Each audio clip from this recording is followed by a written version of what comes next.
Xiaoyan perlahan melayang di atas benua. Matanya menyipit ketika menyaksikan pilar cahaya biru yang tiba-tiba meledak dan menjulang ke langit. Aura dahsyat yang terpancar dari pilar tersebut membuat ruang di sekitarnya bergetar hebat. Setelah puluhan tahun memulihkan diri, semangat bertarung yang sempat tertidur dalam diri Xiaoyan kembali berkobar.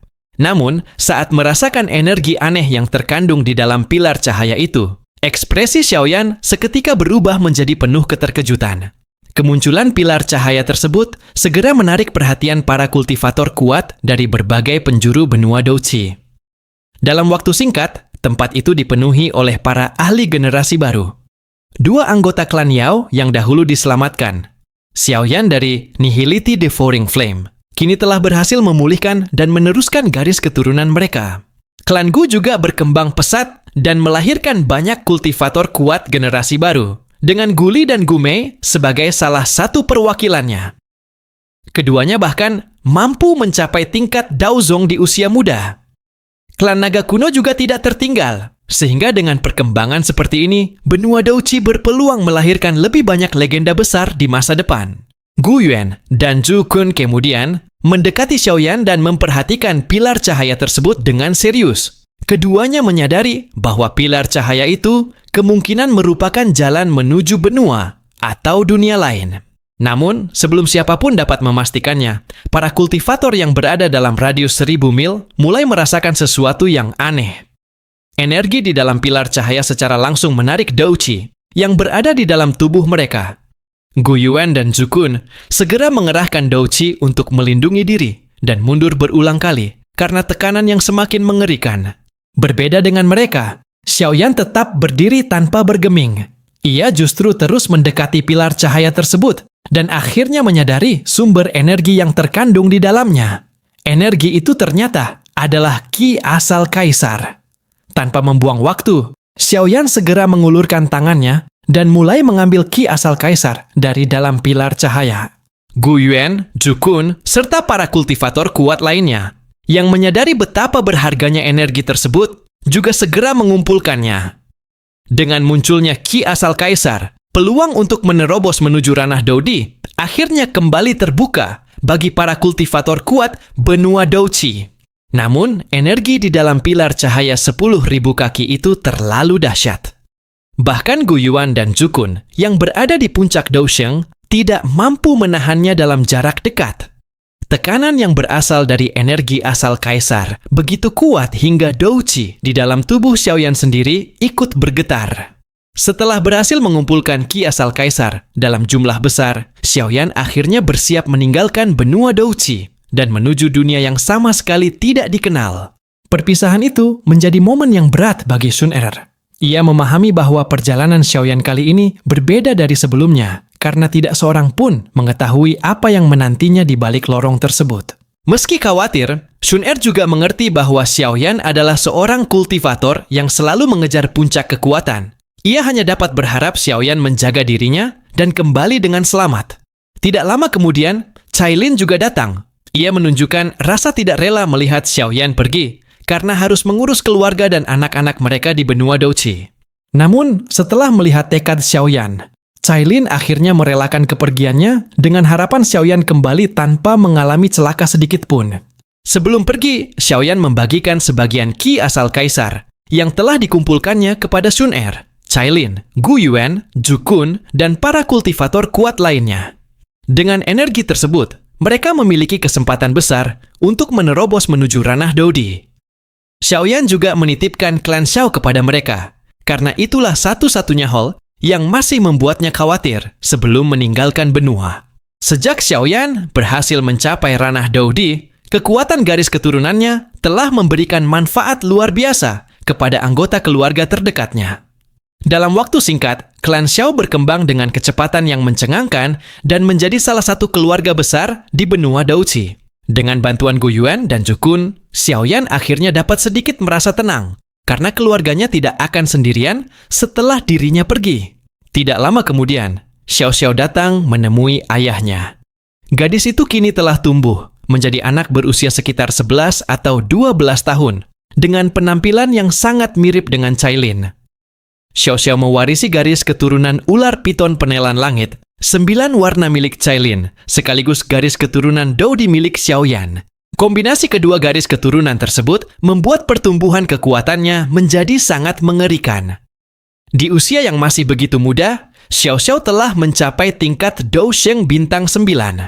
Dengan kecepatan pertumbuhan seperti itu, masa depannya bahkan berpotensi melampaui Cailin. Xiaoyan kemudian menitipkan klan Xiao kepada Xiao Xiao sebelum akhirnya menyadari kehadiran seseorang yang sangat penting dalam hidupnya. Sosok tersebut adalah Yao Lao. Ketika melihat gurunya, Xiaoyan langsung teringat kembali pada masa lalu.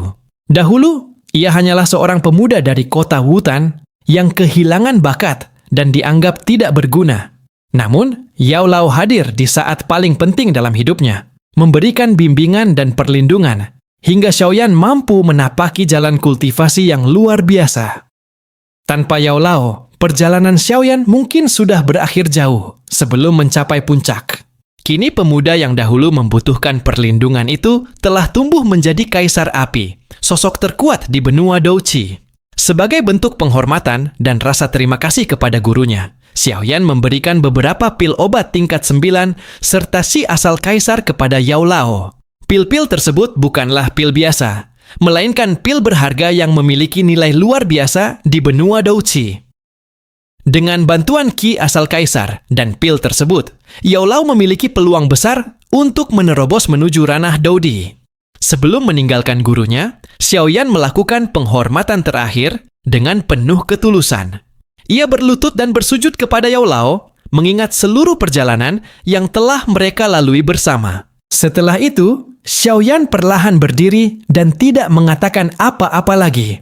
Sosoknya berubah menjadi seberkas cahaya yang melesat menembus langit, kemudian memasuki pilar cahaya biru yang menghubungkan benua Douqi dengan dunia yang tidak dikenal. Dalam sekejap, tubuh Xiaoyan menghilang di dalam lorong tersebut. Tidak lama kemudian, pilar cahaya itu juga perlahan menghilang dari benua Douqi, meninggalkan seluruh kultivator yang menyaksikan kepergiannya dalam keheningan. Namun, kepergian Xiaoyan juga meninggalkan sebuah misteri besar yang belum terpecahkan. Mengapa tidak ada seorang pun Doudi yang tersisa di benua Douqi? Kemana para Doudi kuno pergi setelah mencapai puncak kultivasi? Apakah mereka telah gugur setelah terkikis oleh perjalanan waktu? Atau mereka juga meninggalkan dunia ini melalui jalan yang sama seperti Xiaoyan? Sosok Xiaoyan muncul di alam hampa yang gelap dan luas. Begitu memasuki lorong tersebut, ia langsung merasakan tekanan energi yang sangat mengerikan. Bahkan Douqi di dalam tubuhnya menjadi kacau akibat tekanan tersebut. Menyadari bahayanya, Xiaoyan segera duduk bersila dan mengerahkan Douqi untuk melindungi tubuhnya. Energi di tempat ini ternyata jauh melampaui bayangannya. Jika seorang ahli Dousheng memasuki lorong ini, tubuhnya mungkin akan langsung tercabik tanpa memiliki kesempatan untuk bertahan hidup. Xiaoyan mengandalkan kekuatan api aneh untuk bertahan dan memulihkan diri. Setelah beberapa hari, kondisi tubuhnya akhirnya stabil. Ketika membuka mata, Xiaoyan justru merasakan bahwa Douqi-nya mengalami sedikit peningkatan. Hal itu membuatnya menyadari bahwa di tempat ini, ranah Doudi ternyata bukan lagi puncak kekuatan. Perjalanan menuju alam yang lebih tinggi baru saja dimulai. Lorong tersebut tampak tidak memiliki ujung. Di sekelilingnya hanya terdapat cahaya bintang yang berkilauan, sementara konsep waktu seolah menghilang. Dengan kekuatan jiwa alam kaisar, Xiaoyan mampu menjaga pikirannya tetap tenang.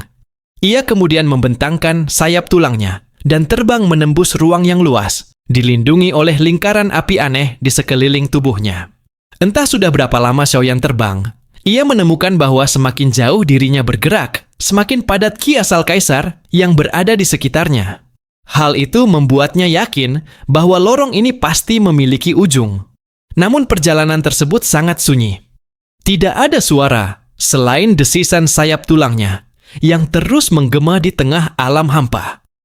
Setelah waktu yang sangat lama, Xiaoyan akhirnya terbiasa dengan kesunyian tersebut. Tiba-tiba, naluri Xiaoyan merasakan bahaya. Tubuhnya langsung mundur dengan cepat. Pada saat yang sama, ruang di depannya bergejolak dan embusan angin dahsyat menerjang. Dari kegelapan muncul seekor makhluk raksasa dengan tubuh lebih dari 100 meter. Xiaoyan belum pernah melihat makhluk seperti itu sebelumnya. Yang paling mengejutkan adalah aura makhluk tersebut ternyata telah mencapai ranah Daudi, bahkan lebih kuat daripada Xiaoyan. Namun Xiaoyan tidak merasa takut. Setelah puluhan tahun tidak bertarung sejak mencapai Daudi, semangat bertarungnya kembali berkobar. Ia segera mengaktifkan api aneh dan mengubah tubuhnya menjadi bentuk Daudi. Kobaran api yang cemerlang menyembur dari seluruh tubuhnya dan berubah menjadi naga-naga api yang melilit dirinya. Makhluk raksasa itu kemudian menyerang. Tubuh besarnya bergerak membawa bintang-bintang di sekitarnya, sementara ekornya menyapu ke arah Xiaoyan dengan kekuatan yang sangat mengerikan. Gelombang angin yang dihasilkan bahkan jauh melampaui kekuatan Hun Tiandi. Xiaoyan sama sekali tidak menghindar. Ia langsung mengerahkan seluruh kekuatannya dan melayangkan pukulan ke depan. Naga-naga api yang mengelilingi tubuhnya ikut menerjang bersama tinjunya. Benturan kedua kekuatan Daudi tersebut langsung mengguncang seluruh alam hampa. Cahaya bintang di sekeliling mereka bergetar hebat, menandakan bahwa pertarungan antara Xiaoyan dan makhluk misterius itu baru saja dimulai. Untuk pertama kalinya setelah mencapai Daudi, Xiaoyan akhirnya menemukan lawan yang benar-benar mampu membuatnya bertarung dengan seluruh kekuatannya. Dan yang lebih mengejutkan, makhluk tersebut hanyalah salah satu eksistensi yang berada di dunia misterius di luar benua Daoqi. Benturan dua kekuatan dahsyat mengguncang alam hampa. Gelombang angin yang mengerikan menciptakan riak di ruang sekitarnya. Makhluk raksasa itu kembali menunjukkan keterkejutan karena Xiaoyan yang baru saja tiba di dunia ini ternyata mampu menahan serangannya tanpa terluka. Kemarahannya mulai muncul dan ia bersiap melancarkan serangan berikutnya. Namun, sebelum pertarungan berlanjut, sebuah suara dingin tiba-tiba menggema di seluruh ruang. Suara tersebut memperingatkan bahwa pertempuran dilarang dilakukan di dalam wilayah kota air mata dan memerintahkan keduanya untuk pergi. Mendengar peringatan itu, makhluk raksasa tersebut akhirnya mundur. Ia meninggalkan Xiaoyan dengan ancaman sebelum menghilang ke kejauhan. Setelah makhluk itu pergi, Xiaoyan mengembalikan tubuh Daudinya ke ukuran semula. Di belakangnya kini berdiri seorang pria paruh baya yang mengenakan baju zirah. Xiaoyan segera menyadari bahwa pria tersebutlah yang menghentikan pertarungan. Dari percakapan singkat mereka, Xiaoyan mengetahui bahwa pria itu bernama Huo Tao dan merupakan salah satu penjaga kota air mata. Huo Tao juga mengetahui bahwa Xiaoyan adalah seorang Daudi baru. Lebih mengejutkan lagi, kedatangannya memang telah diketahui sebelumnya. Xiaoyan ternyata merupakan orang yang sedang dicari oleh Kaisar Ming. Karena itu, Huo Tao segera mengantarnya menuju kota air mata. Xiaoyan merasa heran bagaimana Huo Tao bisa menemukan keberadaannya dengan begitu tepat. Huo Tao menjelaskan bahwa ia mampu mendeteksi segala sesuatu dalam radius 1000 li dari kota air mata. Selain itu, Xiaoyan merupakan satu-satunya orang yang berhasil melewati lorong tersebut dalam 1000 tahun terakhir. Kehadiran binatang angkasa yang baru saja bertarung dengannya juga menjadi petunjuk yang membuat identitas Xiaoyan semakin mudah dikenali. Penjelasan tersebut membuat Xiaoyan semakin terkejut. Kekuatan jiwa alam kaisarnya di tempat ini hanya mampu menjangkau sekitar 100 mil, sedangkan Huo Tao dapat mendeteksi hingga 1000 mil. Hal ini menunjukkan bahwa kekuatan Huo Tao jauh lebih tinggi daripada yang dibayangkan Xiaoyan. Meski masih berhati-hati, Xiaoyan akhirnya memutuskan untuk mengikutinya karena berkeliaran sendirian di dunia yang tidak dikenalnya jelas jauh lebih berbahaya. Keduanya kemudian bergerak dengan kecepatan tinggi. Bahkan setelah mengerahkan kecepatan maksimal, Xiaoyan tetap tidak mampu menyamai Huo Tao. Namun perjalanan itu tidak berlangsung lama. Setelah lebih dari 10 menit, sebuah kota akhirnya muncul di hadapan mereka. Dari kejauhan, Xiaoyan dapat melihat kota yang sangat ramai dan makmur. Seluruh bangunannya terbuat dari batu biru, sementara sebuah menara tinggi berdiri menjulang di tengah kota. Di puncak menara terdapat cahaya api samar yang menjadi sumber energi misterius untuk mempertahankan keberadaan kota di dalam celah spasial ini. Xiaoyan cukup terkejut melihat adanya sebuah kota sebesar itu di tempat yang bahkan tidak dikenalnya. Mempertahankan sebuah kota di dalam ruang seperti ini jelas membutuhkan energi yang sangat besar. Hal tersebut menunjukkan bahwa orang yang mampu membangun kota air mata bukanlah sosok biasa. Setelah memasuki kota, Xiaoyan langsung disambut suasana yang sangat berbeda. Jalan-jalan batu dipenuhi orang-orang yang menunggangi berbagai binatang iblis dan mengenakan perlengkapan tempur yang megah. Di sepanjang jalan juga terdapat banyak kios yang menjual berbagai benda langka dan eksotis. Namun, yang paling mengejutkan Xiaoyan adalah kekuatan para penduduknya. Ketika secara diam-diam memeriksa aura beberapa orang di sekitarnya, Xiaoyan langsung merasakan tekanan yang kuat. Kekuatan mereka ternyata beberapa kali, bahkan ratusan kali lebih besar daripada dirinya. Hal ini membuat Xiaoyan semakin memahami betapa luas dan menakutkannya dunia di luar benua Douqi. Tidak lama kemudian, Huo Tao membawa Xiaoyan menemui seorang lelaki tua yang telah menunggunya. Xiaoyan sempat terkejut karena ia mengira orang yang datang menjemputnya mungkin memiliki hubungan dengan klan Xiao. Namun, tidak ada tanda-tanda hubungan garis keturunan di antara mereka. Karena itu, kewaspadaan Xiaoyan kembali meningkat. Setelah Huo Tao pergi, lelaki tua tersebut mengajak Xiaoyan menuju sebuah lembah. Namun Xiaoyan tidak langsung mengikutinya. Ia masih dipenuhi berbagai pertanyaan mengenai identitas lelaki tua itu, bagaimana dirinya bisa diketahui akan datang, dan alasan mengapa lelaki tersebut menunggunya. Pada akhirnya, lelaki tua itu mengungkapkan bahwa ia mengetahui identitas Xiaoyan dari Pak Tua Xiao. Ia juga mengetahui bahwa Xiaoyan adalah satu-satunya Doudi yang muncul di benua Douqi dalam 1000 tahun terakhir. Mendengar nama Pak Tua Xiao, perhatian Xiaoyan langsung tertuju pada lelaki tua tersebut.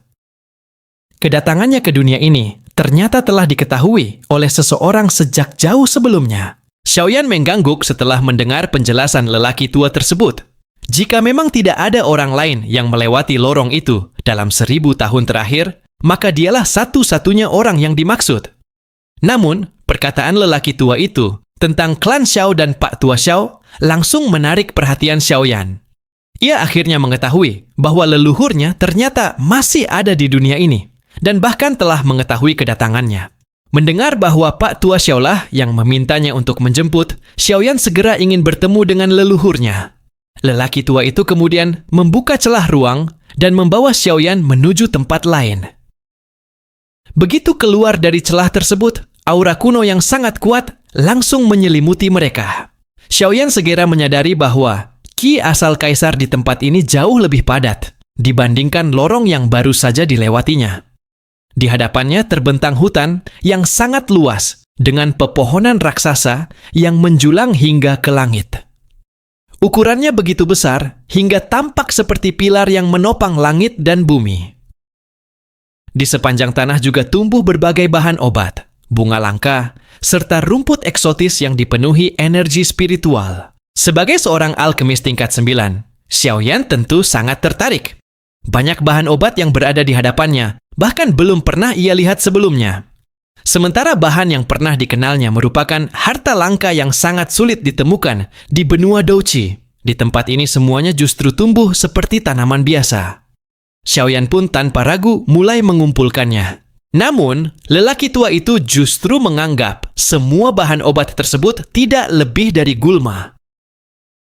Hal yang sama terjadi ketika Xiaoyan menemukan sebuah kristal ungu yang memiliki energi luar biasa. Menurut Xiaoyan, kekuatan kristal tersebut bahkan melampaui material terbaik di benua Douqi. Tetapi di mata lelaki tua itu, benda tersebut hanyalah batu pecah yang tidak berguna. Xiaoyan akhirnya memahami bahwa standar harta di tempat ini benar-benar berbeda dari benua Douqi. Apa yang dianggap sebagai harta tak ternilai di benua Douqi mungkin hanyalah benda biasa di sini. Hutan yang mereka masuki ternyata merupakan pegunungan Tianmo. Wilayah yang luasnya bahkan diperkirakan mencapai ratusan kali pegunungan binatang ajaib di benua Douqi. Setelah puluhan ribu tahun berkembang, hampir segala sesuatu di dalamnya memiliki kehidupan. Wilayah dalam pegunungan Tianmo sangat berbahaya. Bahkan seorang kaisar pertempuran pun bisa kehilangan nyawa jika ceroboh. Karena itu, Xiaoyan dan lelaki tua tersebut hanya berada di bagian pinggir pegunungan. Karena penasaran, Xiaoyan kemudian menyebarkan kekuatan jiwa alam kaisarnya untuk mengamati wilayah sekitar. Tindakan tersebut segera mengejutkan lelaki tua itu. Ia tidak menyangka Xiaoyan telah mencapai alam kaisar dalam kekuatan jiwa. Di dunia ini, bahkan tidak semua kaisar pertempuran mampu mencapai tingkat tersebut. Melihat rasa ingin tahu Xiaoyan, lelaki tua itu akhirnya memberikan penjelasan mengenai dunia yang baru saja dimasukinya. Sebuah informasi dalam jumlah besar langsung masuk ke dalam pikiran Xiaoyan, membuatnya perlahan memahami struktur dunia ini. Ternyata tempat tersebut adalah benua Doudi, sebuah dunia yang jauh lebih luas dan menakutkan dibandingkan benua Douqi. Sistem kultivasi di sini masih menggunakan ki pertempuran, tetapi standar kekuatannya benar-benar berbeda. Jika kaisar pertempuran merupakan eksistensi puncak di benua Douqi, maka di benua Doudi, kaisar pertempuran hanyalah tingkat paling dasar. Bahkan kekuatan Xiaoyan yang mampu mengguncang benua Douqi mengalami tekanan besar di tempat ini. Ruang benua Doudi jauh lebih sempurna dan kokoh, sehingga kekuatan seorang kaisar pertempuran tidak dapat dilepaskan sepenuhnya. Xiaoyan bahkan hanya mampu menggunakan sebagian kecil dari kekuatan yang dapat ia keluarkan di benua Douqi. Untuk menyesuaikan diri dengan dunia yang jauh lebih kuat ini, para ahli dari generasi ke generasi akhirnya menciptakan sistem peringkat baru. Tingkat kaisar pertempuran dibagi menjadi 9 peringkat bintang, mulai dari 1 bintang hingga 9 bintang. Setiap peringkat bintang masih terbagi menjadi tahap awal, tahap tengah, tahap akhir, dan puncak. Lalu setiap tahap kembali dibagi menjadi tingkat dasar, menengah, lanjutan, dan puncak. Namun, 9 bintang bukanlah batas akhir. Di atas kaisar pertempuran terdapat ranah Douxian, sebuah tingkat yang telah melampaui batas kaisar pertempuran. Sepanjang sejarah benua Doudi, hanya satu sosok yang diketahui pernah mencapai tingkat tersebut, yaitu pencipta ruang tempat mereka berada. Lebih jauh lagi, terdapat legenda mengenai 2 tingkatan yang bahkan lebih tinggi, yaitu Dao Dewa dan Kaisar Abadi. Namun, keberadaan kedua ranah tersebut masih menjadi misteri dan belum pernah dapat dibuktikan. Setelah mendengar semua informasi itu, Xiaoyan akhirnya memahami satu hal. Dirinya yang pernah berdiri di puncak benua Douqi kini hanyalah seorang pendatang baru di dunia yang jauh lebih luas. Di benua Doudi, sekitar 90% penduduknya hanya berada di tingkat Doudi bintang 1. Perbedaan 1 bintang saja sudah seperti jurang yang sangat sulit diseberangi, bahkan membutuhkan waktu ribuan hingga jutaan tahun untuk berkembang. Setiap kenaikan tingkat juga akan menghadirkan kesengsaraan kaisar. Jika berhasil melewatinya, kultivasi akan meningkat. Tetapi jika gagal, seseorang bisa mengalami luka berat atau bahkan kehilangan nyawa. Secara umum, seorang kultivator membutuhkan sekitar 1000 tahun untuk naik dari bintang 1 ke bintang 2, 4000 tahun dari bintang 2 ke bintang 3, dan 10.000 tahun dari bintang 3 ke bintang 4.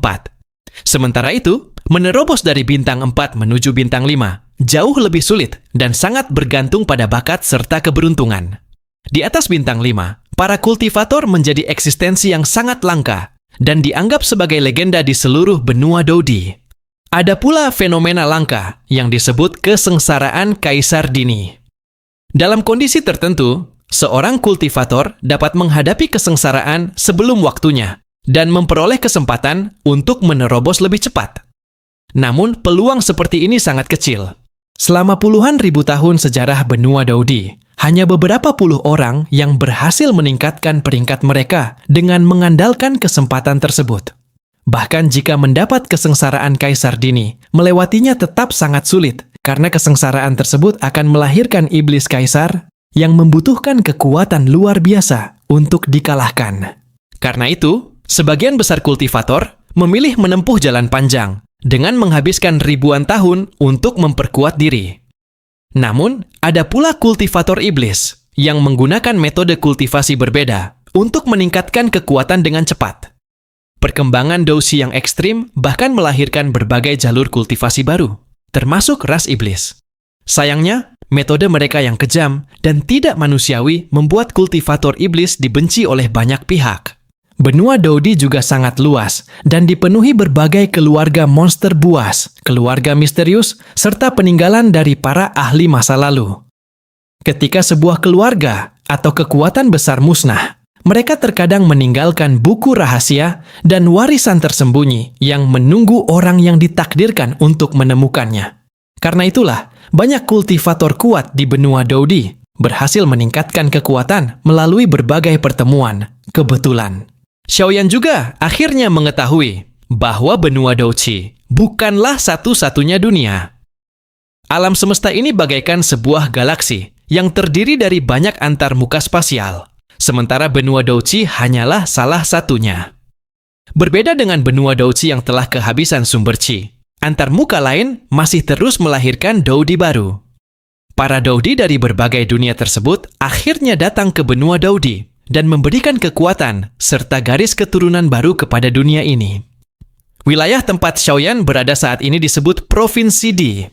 Jika dibandingkan dengan benua Douqi, wilayah ini bahkan jauh lebih luas daripada Provinsi Tengah.